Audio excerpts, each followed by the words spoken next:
حیات الصحابہ ٹاپک حضرت صحابہ اکرام رضی اللہ تعالیٰ عنہ کا حضرت ابوبکر رضی اللہ تعالیٰ عنہ کے زمانے میں میدان جنگ میں اللہ اور اللہ کے رسول صلی اللہ علیہ وسلم کی طرف دعوت دینا، اور حضرت ابوبکر رضی اللہ تعالیٰ عنہ کا اپنے امیروں گورنروں کو اس کی تاکید کرنا۔ حضرت سعید بن مسیب کہتے ہیں کہ حضرت ابوبکر رضی اللہ تعالیٰ عنہ نے شام کی طرف لشکر روانہ فرمائے، اور ان کا حضرت یزید بن ابی سفیان رضی اللہ تعالیٰ عنہ اور حضرت عمر بن عاص رضی اللہ تعالیٰ عنہ اور حضرت شرحبیل بن حسنہ رضی اللہ تعالیٰ عنہ کو امیر بنایا۔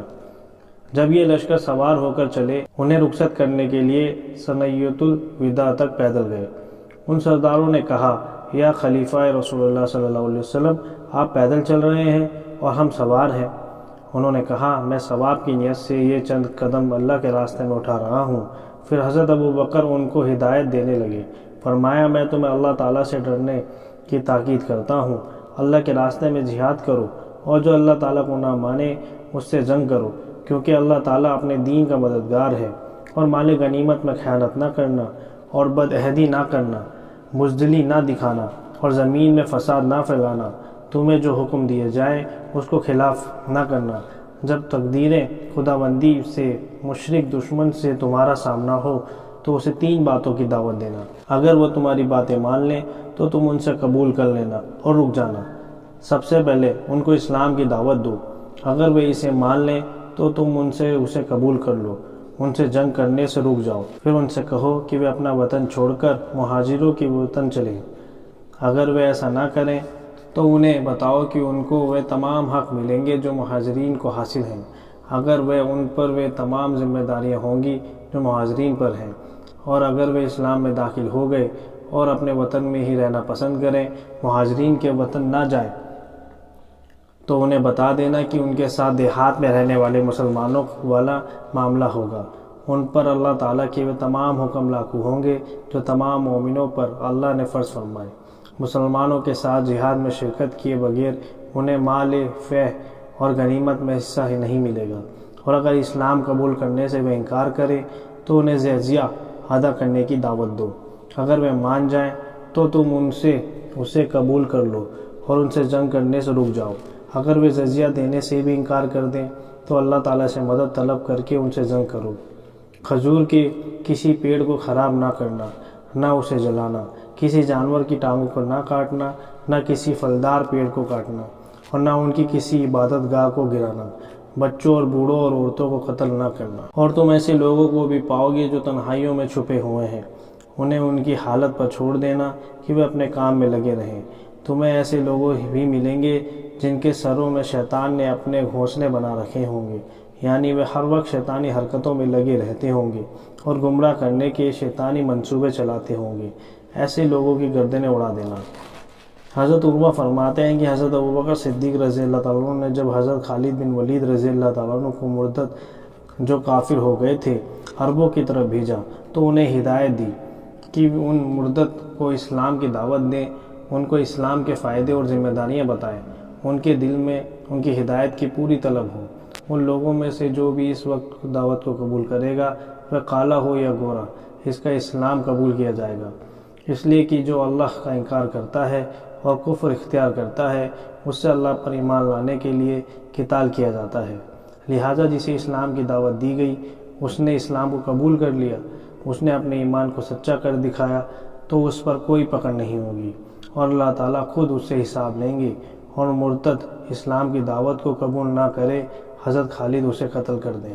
صالح بن کیسان کہتے ہیں کہ حضرت خالد رضی اللہ تعالیٰ عنہ نے ہیرا میں پڑاؤ ڈالا، اور ہیرا کے شریف عزتدار لوگ قصیبہ بن ایاز بن یحییٰ طائی کے ساتھ شہر سے نکل کر حضرت خالد کے پاس آئے۔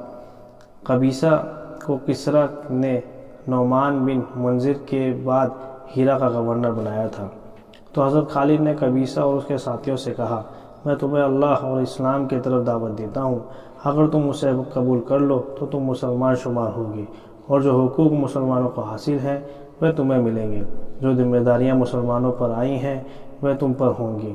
اگر تم اسلام قبول کرنے سے انکار کرو جو پھر جزیہ ادا کرو، اور اگر اس سے بھی انکار کرو تو میں تمہارے پاس ایسے لوگوں کو لایا ہوں زندہ رہنے کا جتنا شوق ہے ان کو اس سے کہیں زیادہ مرنے کا شوق ہے۔ ہم تم سے لڑیں گے یہاں تک کہ اللہ کی ہماری اور تمہارے بیچ فیصلہ کر دیں۔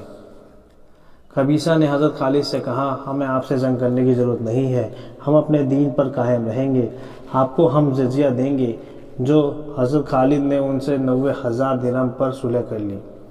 اسی واقعے کو بہقی نے ابن اسحاق سے اس طرح بیان کیا ہے کہ حضرت خالد نے ان سے کہا کہ میں تمہیں اسلام کی طرف اور اس بات کی دعوت دیتا ہوں کہ تم کلمہ شہادت اشہد ان لا الہ الا اللہ و اشہد ان محمد رسول اللہ پڑھ لو اور نماز قائم کرو، زکوٰۃ ادا کرو اور مسلمانوں کے تمام احکام کا اقرار کرو۔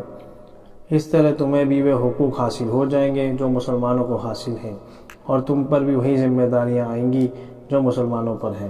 ہانی نے پوچھا اگر میں اسے نہ چاہوں تو پھر؟ حضرت خالد نے کہا کہ تم اس سے انکار کرتے ہو تو تم اپنے ہاتھوں جزیہ ادا کرو۔ اس نے کہا اگر ہم اس سے بھی انکار کر دیں؟ حضرت خالد نے کہا اگر تم اس سے بھی انکار کرتے ہو تو میں تم کو ایک ایسی قوم کے ذریعے رونق ڈالوں گا کہ ان کو موت اس سے زیادہ پیاری ہے جتنی تم کو زندگی۔ ہانی نے کہا ہمیں اس اقرار کی مہلت دیں تاکہ ہم اس بارے میں غور کر لیں۔ حضرت خالد نے کہا ہاں تمہیں مہلت ہے۔ صبح ہانی نے آ کر کہا ہم نے یہ فیصلہ کیا ہے کہ ہم جزیہ ادا کریں گے، آئے ہم آپ سے صلح کر لیتے ہیں۔ اس کے بعد پورا قصہ بیان کیا۔ جب جنگ یرموک میں لشکر آمنے سامنے آئے تو حضرت ابو عبیدہ رضی اللہ تعالیٰ عنہ، حضرت یزید بن ابی سفیان رضی اللہ تعالیٰ عنہ آگے بڑھے۔ ان کے ساتھ حضرت زرار بن ازور اور حضرت حارث بن ہشام اور حضرت ابو جندل بن سہیل رضی اللہ تعالیٰ عنہ بھی تھے۔ انہوں نے بلند آواز سے کہا ہم تمہارے امیر سے ملنا چاہتے ہیں۔ ان کا امیر تزارق تھا، اس نے ان حضرت کو داخلے کی اجازت دی۔ وہ ریشمی خیمے بیٹھے ہوا تھا۔ صحابہ کرام رضی اللہ عنہ نے کہا ہمارے اس خیمے میں داخل ہونا حلال نہیں ہے۔ اس نے کہا کہ ان لوگوں کے لیے ریشمی فرش بچھایا جائے۔ ان حضرات نے کہا ہم اس پر بھی نہیں بیٹھ سکتے۔ آخر کار وہ صحابہ کرام رضی اللہ عنہ کے ساتھ وہاں بیٹھا جہاں بیٹھنا صحابہ کرام رضی اللہ عنہ نے پسند کیا۔ دونوں فریق صلح پر راضی ہو گئے۔ صحابہ کرام رضی اللہ عنہ ان کو اللہ کی طرف دعوت دے کر واپس آ گئے، لیکن وہ صلح پوری نہ ہو سکی، جنگ ہو ہی گئی۔ واقدی وغیرہ کہتے ہیں کہ جنگ یرموک کے دن جرجہ نامی ایک بڑا سردار دشمنوں کی صف میں سے باہر آیا۔ اس نے حضرت خالد بن ولید کو پکارا۔ حضرت خالد ان کے پاس آئے، اتنے قریب آئے کہ دونوں کے گھوڑے کی گردنیں مل گئیں۔ جرجہ نے کہا اے خالد میرے سوالات کا جواب دیں اور آپ مجھ سے سچ بولیں، جھوٹ نہ بولیں، کیونکہ اچھے اخلاق کا مالک آدمی جھوٹ نہیں بول سکتا۔ مجھے دھوکہ نہ دینا، کیونکہ شریف آدمی اپنے پر اعتماد کرنے والے کو دھوکہ نہیں دیا کرتا۔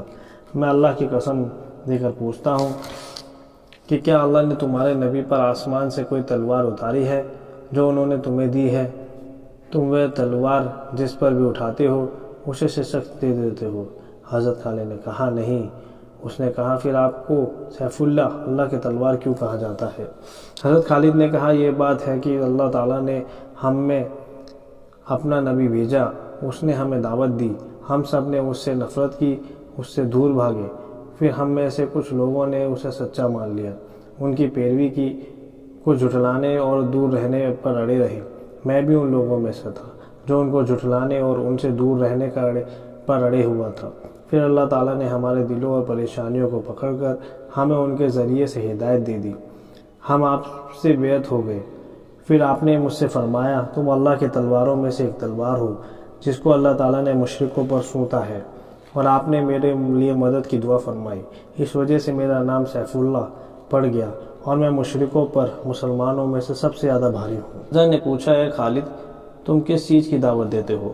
حضرت خالد نے کہا ہم اس بات کی دعوت دیتے ہیں کہ تم کلمہ شہادت اشہد ان لا الہ الا اللہ و اشہد ان محمد عبدہ و رسولہ پڑھو، اور میں محمد جو کچھ اللہ تعالیٰ کے پاس سے لائے ہیں اس کا اقرار کرو۔ جرجہ نے پوچھا جو تمہاری بات نہ مانے تو پھر؟ حضرت خالد نے کہا اگر جزیہ ادا کرے ہم اس کی ہر طرح حفاظت کریں گے۔ جرجہ نے پوچھا اگر وہ جزیہ نہ دے تو؟ حضرت خالد نے کہا ہم اس سے جنگ کا اعلان کر کے لڑائی شروع کر دیتے ہیں۔ جرجہ نے کہا جو آدمی تمہاری بات مان کر آج تمہارے دین میں داخل ہو اس کا تمہارے نزدیک کیا درجہ ہوگا؟ حضرت خالد نے کہا اللہ تعالیٰ کے فرض کیے ہوئے حکموں کے بارے میں ہم سب برابر ہیں، چاہے کوئی سردار ہو یا عام آدمی، پہلے اسلام لایا ہو یا بعد میں۔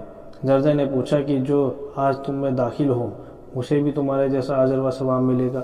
حضرت خالد نے کہا ہاں بالکل، وہ تو ہم سے افضل ہے۔